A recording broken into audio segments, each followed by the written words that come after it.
가슴에 손을 얹고 고백하겠습니다. 말씀하옵소서 주의 종이 듣겠나이다 라고 고백하겠습니다. 시작. 말씀하옵소서 주의 종이 듣겠나이다. 아멘. 오늘 찬양 참 잘하셨죠? 예. 우리 해만 찬양대 여신도도 그렇지만 남신도는 특히 얼굴 보고 뽑으시는 것 같아요. 미남들로만 이루어지신 것 같아요. 참으로 감사합니다. 우리가 삶을 살아가다 보면 또 신앙을 가지고 믿음을 가지고 살아가다 보면 믿음의 한계를 맞을 때가 있거든요. 우리가 신앙을 가지고 살아가다 보면 신앙생활에 한계가 올 때가 있습니다. 내가 믿음을 가지고 기도했는데 내가 믿음을 가지고 열심히 봉사했는데 하나님께서 나에게 한계를 주실 때가 있어요. 그때마다 내가 이것을 극복하고 이겨나가야 되는데 그렇지 못할 때가 있고 그 한계를 우리가 이겨나가지 못하면 우리가 조금 다운되기도 하고 우리의 신앙의 생활이 조금 지치고 힘들 때도 있습니다. 오늘 본문의 말씀은 예수님께서 오병이어의 기적을 일으켜 주신 사건입니다. 보리떡 5개와 물고기 2마리를 가지고 귀한 은혜를 베풀어 주셨습니다. 그래서 예수님께서 이 은혜를 통해서 이 사건을 통해서 우리가 신앙적으로 한계를 맞이할 때 우리가 믿음적으로 벽을 만날 때 우리가 어떻게 할 수 없는 상황 속에 놓여 있을 때 우리가 어떻게 하면 그 상황 속에서 이겨낼 수 있는가를 오늘 말씀을 통해서 우리에게 일깨워 주고 있습니다. 오늘 말씀을 보면 예수님께서 말씀을 선포하실 때 수없이 많은 사람들이 예수님께 오고 있는 것을 볼 수 있습니다. 하루 종일 이제 말씀을 전하시다가 예수님께서 많은 사람들을 보면서 이들이 먹지도 않고 계속해서 굶주리면서 예수님의 말씀을 듣고 있는 것을 안타깝게 여기시고 예수님께서 예수님의 제자인 빌립에게 이렇게 말씀을 하시죠. 5절 말씀을 한번 5절과 6절의 말씀을 같이 한번 읽어보겠습니다. 5절과 6절의 말씀을 같이 읽겠습니다. 시작. 예수께서 눈을 들어 큰 무리가 자기에게로 오는 것을 보시고 빌립에게 이르시되 우리가 어디서 떡을 사서 이 사람들을 먹이겠느냐 하시니 이렇게 말씀하심은 친히 어떻게 하실지를 아시고 빌립을 시험하고자 하심이라. 아멘. 5절과 6절에 보면 예수님께서 많은 사람들을 보시면서 예수님의 제자인 빌립에게 말씀하시죠. 우리가 어디서 떡을 사서 이 사람들을 먹이겠느냐라고 질문을 하셨습니다. 예수님의 질문을 보면 어디서 떡을 살 수 있겠느냐라고 하는 것입니다. 예수님의 이 말씀은 우리가 지금 이 많은 사람들이 있는데 이 사람들에게 어떻게 음식을 줄 수 있겠느냐라고 하는 질문이 아니라 예수님은 분명히 이 질문을 통해서 우리가 이 사람들에게 떡을 줄 수는 있는데 어디서 그 떡을 살 수 있겠느냐라고 하는 질문입니다. 예수님께서 이 사람들에게 떡을 줄 수 없는 상황이었다면 아마도 빌립에게 우리가 어떻게 하지? 어떻게 하면 이 사람들을 먹일 수가 있겠는가라고 하는 말씀을 하셨을 것입니다. 예수님께서 하신 말씀은 어디서 떡을 살 수 있겠느냐라고 하는 것입니다. 예수님의 이 말씀은 우리가 이 사람들에게 떡을 줄 수 있다라고 하는 것을 예수님께서 확신하셨다는 것입니다. 이 말씀을 듣고 예수님의 제자였던 빌립이 예수님께 대답을 합니다. 뭐라고 대답을 하냐면 7절의 말씀을 우리가 한번 같이 또 읽어보겠습니다. 7절의 말씀을 같이 읽겠습니다. 시작. 빌립이 대답하되 각 사람으로 조금씩 받게 할지라도 200데나리온의 떡이 부족하리이다. 아멘. 예수님의 제자였던 빌립이 예수님의 질문을 듣고서 대답을 합니다. 뭐라고 대답을 하냐면 정확하게 대답을 합니다. 예수님, 이 많은 사람들, 우리가 성경에 보면 남자와 여자를 제외하고 여자와 어린아이를 제외하고 남자만 5천 명이었다라고 되어 있으니까 아마 어린이와 여자를 포함하면 아마 10,000명 이상은 아마 되었을 거다라고 생각을 합니다. 어찌 되었든지 간에 성인 남자들만 먹기에도 5천 명의 인분이 필요한데 이 사람들을 다 먹이려면 200데나리온의 돈이 필요합니다라고 빌립이 정확하게 근거를 가지고 말씀을 드렸습니다.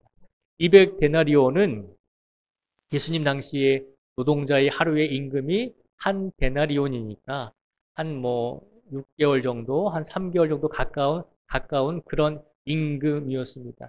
한 6개월, 7개월 정도의 노동을 해서 벌어야지만 벌 수 있는 돈이 200데나리온이었는데 이 많은 사람들을 먹이려면 200데나리온 정도 돈이 필요합니다. 그래야지만 이 사람들을 그래도 조금씩은 떡을 줄 수 있습니다. 라고 그렇게 이야기를 합니다. 예수님께서 분명히 말씀하셨습니다. 우리가 어디서 떡을 사서 이 사람들을 먹이겠느냐? 우리가 이 사람들에게 떡을 먹일 수는 있는데 그 떡을 어디서 샀으면 좋겠느냐라고 예수님께서 질문을 하셨습니다. 예수님께서 이렇게 말씀하신 것은 우리가 이들에게 떡을 줄 수 없으니 어떻게 하겠느냐라고 하는 말씀이 아니라 우리가 이들에게 떡을 줄 터인데 그 떡을 어디에서 샀으면 좋겠느냐라고 하는 질문이었습니다. 그런데 빌립은 뭐라고 대답하죠? 불가능합니다. 이 사람들에게 떡을 먹이는 것은 이 수없이 많은 사람들에게 떡을 먹이는 것은 200데나리온의 돈이 필요하기 때문에 어마어마한 돈이 필요하기 때문에 이 사람들에게 지금 떡을 주고 먹을 것을 주는 것은 현실적으로 불가능합니다라고 빌립이 예수님께 이야기하고 있는 것입니다. 우리의 한계를 뛰어넘는 일입니다. 예수님, 우리가 이것을 어떻게 할 수가 없습니다라고 예수님께 빌립은 대답하고 있는 것입니다. 빌립의 입장에서 보면 이것은 한계였습니다. 우리가 어떻게 할 수 없는, 우리가 도와줄 수 없는 한계에 부딪혔다는 것을 빌립은 알고 있었습니다. 그래서 논리적인 근거를 가지고 정확한 데이터를 가지고 이만큼의 돈이 필요합니다라고 예수님께 말하면서 예수님을 설득하고 있는 것을 볼 수 있습니다. 그리고 또 한 사람의 제자가 예수님께 대답을 하죠.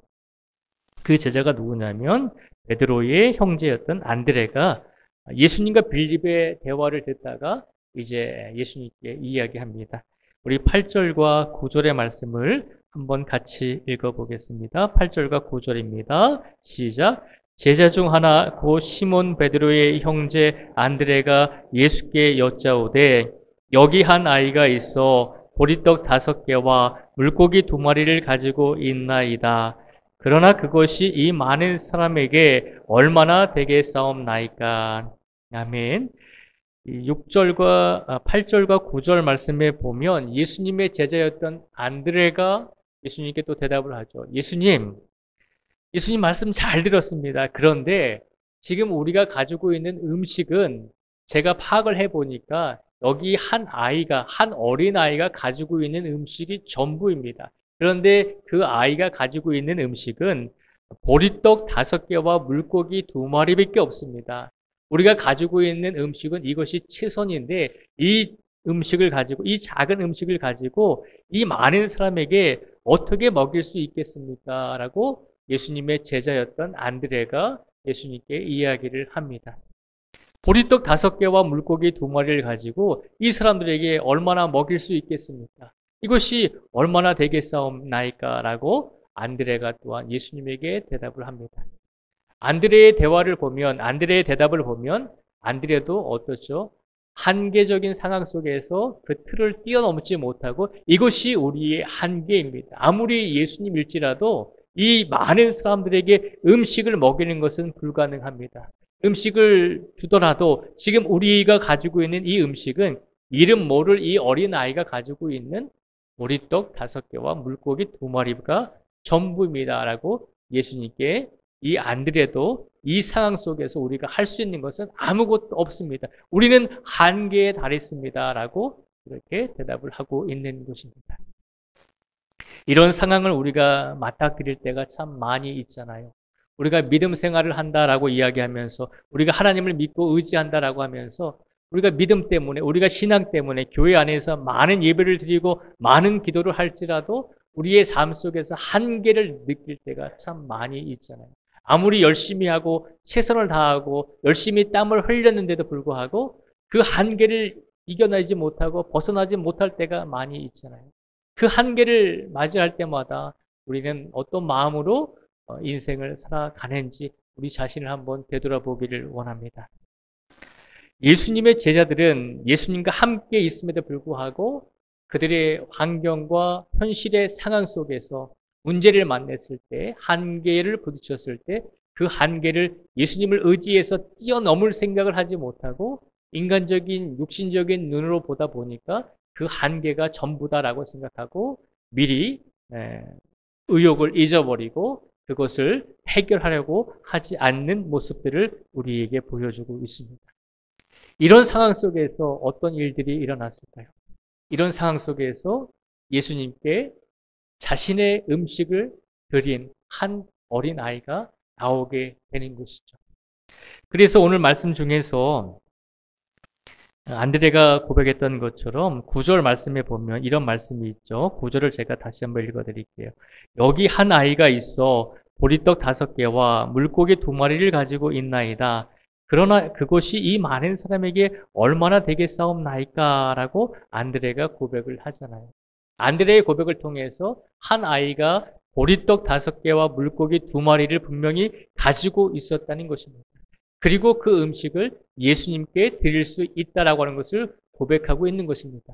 그러나 이 음식을 드릴 수 있지만 이 음식으로 무엇을 할 수 있겠습니까? 라고 하는 대답이 안드레의 대답이었습니다. 오늘 말씀에 나오는 이 아이는 어떤 아이인지는 모릅니다. 누구의 아이인지는 모릅니다. 그러나 우리가 한번 생각해 보면 안드레가 이 아이가 보리떡 5개와 물고기 2마리를 가지고 있었다는 것을 알고서 예수님께 말씀했잖아요. 어떻게 생각해 보면 안드레와 어떤 관계가 있었던 아이가 아니었는가라고 생각해 볼 수가 있습니다. 우리가 혹은 안드레의 아들이 아니었을까라고 생각해 볼 수도 있죠. 자신의 아들이 도시락을 가지고 있는 것을 알았기 때문에 예수님께 그렇게 이야기할 수도 있었을 것입니다. 또 한편으로 생각해 보면 안드레가 우연히 이 아이가 도시락을 가지고 있었다는 것을 알 수도 있었을 것입니다. 우연히 사람들과 얘기를 하다 보니까 이 아이가 도시락통을 들고 있는 것을 보면서 웃으면서 네가 음식을 싸왔구나, 도시락을 싸왔구나 라고 하면서 그 아이와 대화를 통해서 그 아이가 음식을 가지고 있었다는 것을 알 수 있게 됩니다. 그리고 또 한 가지 우리가 생각해 볼 수 있는 것은 이 아이가 예수님과 제자들이 음식에 대해서 이야기할 때 예수님과 제자들이 음식을 주어라 라고 이야기하고 그리고 그것은 불가능합니다. 그것은 우리 한계에서 행할 수 없는 일입니다. 라고 제자들과 예수님이 대화하고 있을 때 그 이야기를 옆에서 듣고 있다가 이 아이가 어린 아이잖아요. 어린 아이의 순수함을 가지고 자기가 먹어야 되는 이 도시락을 가지고 순수한 마음으로 이 음식이라도 예수님께 내가 드려야 되겠다라고 하는 마음으로 그 음식을 안드레에게 주었을 수도 있을 것입니다. 어찌 되었든지 이 아이는 어떤 아이인지는 모르지만 그러나 중요한 것은 예수님의 제자들이 이 현실적인 상황 속에서 모든 것이 한계에 부닥쳤다라고 생각했을 때 이 아이만큼은 자신이 가지고 있는 가장 소중한 음식을 예수님께 내어 놓았다는 것입니다. 어른들이 볼 때 그것은 하찮은 것이었고 어른들이 볼 때 그것은 가장 작은 것이었습니다. 근데 놀라운 것은 이 어린아이가 자기가 아이임에도 불구하고 어린아이들은 본능에 충실하잖아요. 배고프면 먹을 것을 달라고 떼쓰고 울고 하잖아요. 어른들보다도 더 본능적으로 행동하는 이 아이가 자신이 먹어야 될 그 음식을 어찌 되었든지 예수님 앞에 내어 놓았다는 것입니다. 다른 사람들이 볼 때는 가장 작은 것이었지만 그러나 이 아이의 입장에서 보면 그 음식이 전부였잖아요. 어른들이 볼 때는 그 음식으로 무엇을 할 수 있겠는가? 그 작은 것으로 무엇을 할 수 있겠는가라고 그렇게 비웃을 수 있지만 그러나 이 아이는 자신이 가지고 있는 최선의 것을 예수님께 내어 놓았습니다. 믿음의 헌신이라고 표현을 할 수가 있죠. 그랬더니 예수님께서 이 아이가 내어놓은 도시락을 가지고 어떤 일을 하셨나요? 놀라운 일이 일어나게 됩니다. 10절부터 13절까지의 말씀을 저희가 한번 같이 읽어보겠습니다. 10절부터 13절까지의 말씀을 같이 읽겠습니다. 시작. 예수께서 이르시되 이 사람들로 앉게 하라 하시니 그곳에 잔디가 많은지라 사람들이 앉으니 수가 5,000명쯤 되더라. 예수께서 떡을 가져 축사하신 후에 앉아있는 자들에게 나눠주시고 물고기도 그렇게 그들의 원대로 주시니라. 그들이 배부른 후에 예수께서 제자들에게 이르시되 남은 조각을 거두고 버리는 것이 없게 하라 하시므로 이에 거두니 보리떡 5개로 먹고 남은 조각이 12바구니에 찼더라. 아멘. 자신이 가지고 있는 가장 작은 것이라고 판단하는 어른들의 그 생각을 들으면서 이 아이는 자신의 식욕을 절제하면서 자기가 가지고 있는 작은 도시락을 예수님께 내어 놓았습니다. 그것으로는 아무것도 할 수 없다라고 예수님의 제자들은 판단했습니다. 한계에 부딪혔기 때문에 이것으로 그 어떤 것도 할 수 없습니다라고 하는 그런 마음으로 예수님의 제자들은 함께 있었습니다. 놀라운 것은 가장 작은 것이다라고 생각했을 때 가장 작은 도시락을 예수님께 드렸더니 예수님께서 그 도시락을 가지고 놀라운 역사를 이루어 주셨습니다. 11절 말씀에 보면 예수님께서 축사하시죠. 예수께서 떡을 가져 축사하신 후에 앉아있는 자들에게 나눠주시고 물고기도 그렇게 그들의 원대로 주시니라. 아멘. 예수님께서 가장 작은 도시락을 가지고 축사하신 다음에 그 도시락을 물고기 5마리와 물고기 2마리를 가지고 축사하신 다음에 많은 사람들에게 나누어 주었더니 그것도 사람들이 원하는 대로 원하는 만큼의 양을 나누어 주셨다는 것입니다. 원하는 대로 원하는 만큼 충분하게 떡과 물고기를 나누어 주셨다는 것이죠. 가장 작은 것을 가지고 예수님께서 축사하시고 예수님께서 기도하시고 그것을 하나님께 감사하신 다음에 5,000명의 사람들에게 나누어 주었습니다. 그것도 부족한 것이 아니라 그들이 원하는 만큼의 양을 주었다는 것이죠. 그리고 또 어떤 일이 일어났나요? 12절과 13절에 보면 모두 배부르게 먹은 후에 남은 조각이 12바구니가 되었다는 것입니다. 예수님께서 가장 작은 것을 예수님 앞에 내어놓은 그 어린아이의 도시락을 가지고 예수님께서 기도하시고 축사하신 다음에 많은 사람들에게 나누어 주었더니 놀랍게도 모든 사람들이 배불리 먹은 다음에 남은 조각이 12바구니나 되었다는 것입니다. 아무리 작은 것을 내어놓았을지라도 예수님의 제자들이 볼 때는 보잘것없는 것을 내어놓았다라고 생각할지 모르지만 그러나 가장 작은 것, 보잘것없는 도시락을 예수님 앞에 내려놓았더니 예수님께서는 가장 그 보잘것없는 작은 것을 가지고 기도하시고 축사하심으로 놀라운 역사와 이적과 능력을 예수님의 제자들과 이스라엘 사람들에게 보여주셨습니다. 가장 작은 것을 내어놓았을 때 그 가장 작은 것을 가지고 예수님께서는 모든 사람들이 배불리 먹을 수 있도록 은혜를 주셨다는 것입니다. 예수님의 제자들은 어땠습니까? 이것이 우리의 한계입니다. 이 상황 속에서 우리가 할 수 있는 것은 아무것도 없습니다. 우리가 아무리 예수님과 함께 있다 할지라도 이 보리떡 5개와 물고기 2마리를 가지고 우리가 할 수 있는 것은 아무것도 없습니다. 라고 예수님의 제자들은 스스로가 한계를 정했습니다. 그리고 이 한계 이상을 뛰어넘는 것은 불가능하다는 것입니다. 그러나 이 작은 어린아이가 자신의 작은 도시락을 예수님께 내어 놓았을 때 예수님께서는 그 작은 도시락을 통해서 놀라운 하나님의 역사와 능력을 선포하여 주시고 행해 주셨습니다. 오늘 이 아이의 모습을 보면서 우리는 어떤 믿음을 가지고 있는지 우리 자신을 한번 되돌아보기를 원합니다.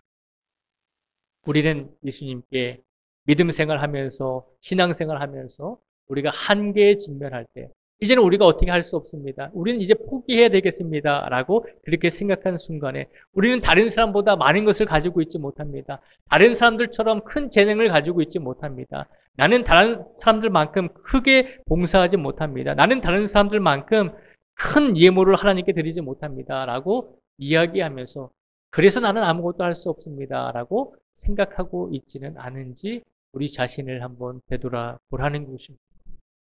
예수님은 우리에게 큰 것을 원하시는 것이 아닙니다. 예수님은 우리가 작은 것을 예수님께 드릴지라도 그것을 통해서 예수님께서는 큰 역사와 능력을 이루어 주시는 분입니다. 우리는 작은 것을 드릴지라도 이 작은 것 때문에 아무것도 할 수 없다라고 한계를 지어서는 안 된다는 것입니다. 우리가 비록 예수님께 작은 봉사와 작은 예물을 드릴지라도 우리가 예수님께 큰 신앙이 아니라 큰 믿음이 아니라 다른 사람들이 볼 때는 작은 믿음일지라도 우리가 진실된 그 믿음을 작은 믿음일지라도 그것을 예수님께 드리기만 하면 예수님께서는 우리의 모든 한계적인 상황 속에서 우리가 생각하는 인간적인 한계 속에서 우리가 최선을 다해 가장 작은 것일지라도 예수님께 내어놓기만 하면 예수님께서는 가장 그 작은 것을 가지고 큰 능력으로 바꾸어 주시고 이루어 주시는 분이 우리 예수님이심을 믿음으로 확신하라는 것입니다. 오늘 이 시간 우리가 어떤 마음으로 예수님께 나왔습니까? 오늘 이 시간 우리가 가장 작은 것일지라도 그래도 내가 가지고 있는 이 작은 것이 사람들이 볼 때는 가장 작은 것이라고 비웃고 손가락질 할지라도 그래도 내가 예수님을 위해서 최선을 다해서 영광을 돌리기 위해서 이것을 내어놓고자 합니다라고 하는 마음으로 예수님께 드린다면 예수님께서는 우리가 드리는 것이 작은 것이든 큰 것이든 그것에 상관하지 아니하시고 우리가 진실되게 무엇이든지 예수님 앞에 내려놓는 그 순간에 그것을 예수님께서 축사하시고 기도하심으로 예수님의 영광이 드러날 수 있는 곳에 우리가 드린 것을 분명히 사용하여 주실 줄 믿습니다. 우리에게 분명히 한계가 있습니다. 인생을 살아가다 보면 우리가 도저히 넘을 수 없는 벽이 우리에게 찾아올 때도 있을 것입니다. 하나님의 영광을 위해서 살아가다 보면 우리가 분명히 벽을 만나고 우리가 분명히 어떻게 할 수 없는 상황이 우리에게 찾아올 때도 분명히 있을 것입니다. 그때마다 예수님께서는 우리에게 슈퍼맨이 되기를 원하지 않아야 하십니다. 예수님께서 우리에게 원하시는 것은 우리가 인생 속에서 신앙생활 속에서 한계에 부닥칠 때마다 이 작은 아이가 자기의 가장 작은 것을 예수님께 드렸던 것처럼 우리가 예수님께 드릴 수 있는 것을 드리면 된다는 것입니다. 그리고 그 믿음과 마음을 가지고 예수님을 의지하면 된다는 것입니다. 그러면 그 마음을 보시고 예수님께서는 나머지를 분명히 더 큰 능력으로 사용하여 주시고 우리의 믿음의 생활 속에서 믿음의 시간 속에서 예수님이 역사하실 수 있도록 그 나머지는 예수님께서 이끌어 가 주신다는 것입니다. 많은 사람들에게 전도를 하다 보면 그런 말씀을 들을 때가 있습니다. 내가 좀 더 죄짓지 않고 완벽해졌을 때 내가 교회 나가겠습니다. 내가 좀 더 신앙이 좀 좋아지면 예수님께 나아가겠습니다. 교회 나가겠습니다. 라고 이야기하는 분들이 있습니다. 예수님께서 우리가 완벽해진 상태로 완전해진 상태로 예수님께 나오기를 원하실까요? 그렇지 않다는 것입니다. 우리 인생 속에서 완벽하고 완전해질 때가 있나요? 우리가 정말로 100% 나는 죄 짓지 않고 100% 예수님 보시기에 완벽하다라고 생각할 때가 분명히 있나요? 우리는 늘 부족합니다. 늘 연약합니다. 예수님께서도 그것을 아시기 때문에 우리가 한계에 부닥쳤을 때 포기하지 말고 우리가 할 수 있는 만큼 최선을 다해서 예수님을 의지할 수 있는 믿음을 예수님께 드리기를 원하시는 줄 믿습니다. 그 마음을 가지고 그 믿음을 가지고 지금 우리가 예수님께 큰 것을 드리지 못할지라도 지금 우리가 예수님께 다른 사람들과 비교했을 때 다른 사람들만큼 더 좋은 것을 드리지 못할지라도 우리가 드릴 수 있는 가장 작은 것일지라도 최선을 다해 정성을 다해 예수님께 드리면 예수님께서는 그것을 가지고 더 큰 역사와 하나님의 나라가 확장되는 일에 우리의 모든 재능과 은사들을 우리가 가지고 있는 모든 것을 우리가 예수님께 드린 가장 작은 것을 크게 사용하여 주실 줄 믿습니다. 그 믿음을 가지고 이번 한 주간을 살아내실 수 있는 우리 모두가 되기를 주님의 이름으로 축복을 드립니다.